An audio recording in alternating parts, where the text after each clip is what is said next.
ऐसे तो inter caste होता है जैसे कि नहीं मानते हैं लोग, बट ये थोड़ा इंटर रिलीजन पे लिखा था मैंने कि हिंदू लड़का था और मुस्लिम लड़की थी, उस पे है।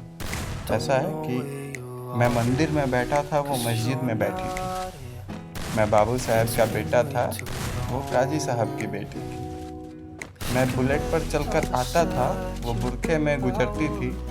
मैं कायल था उसकी आंखों का, वो मेरे नज़र पे मरती थी।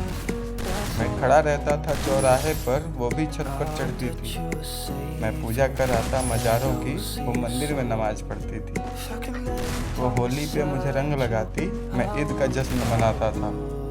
वो वैष्णो देवी जाती, मैं हाजी अली हो आता था। वो मुझको कुरान सुनाती, मैं उसको वेद समझाता था। वो हनुमान चालीसा पढ़ती थी, मैं सबको अजान सुनाता था।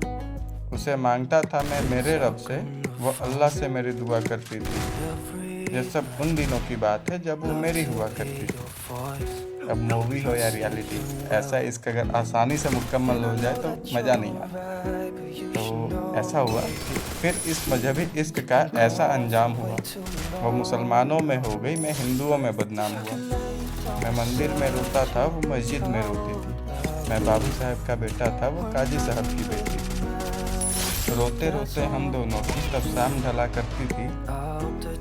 अपने अब्बू से छुपकर वो मस्जिद के पीछे मिला करती थी। मैं पिघल जाता था बर्फ सा, वो जब भी छुआ करती थी। यह सब उन दिनों की बात है जब वो मेरी हुआ करती थी। कुछ मजहबी कीड़े आकर हमारी दुनिया उजाड़ गए। जो खुदा से ना हारे थे, वो खुदा के बंदों से हार गए। जीतने की कोई गुंजाइश न थी, मैं इश्क का हारा बाजी था।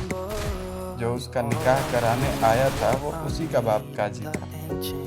जो गूंज रही थी मेरे कानों में, वो उसकी शादी की शहनाई थी। मैं कलियां बिछा रहा था राहों में, आज मेरे जान की विदाई थी। मैं वही मंदिर में बैठा था, पर आज वो डोली में बैठी थी। मैं बाबू साहब का बेटा था, वो काजी साहब की बेटी थी।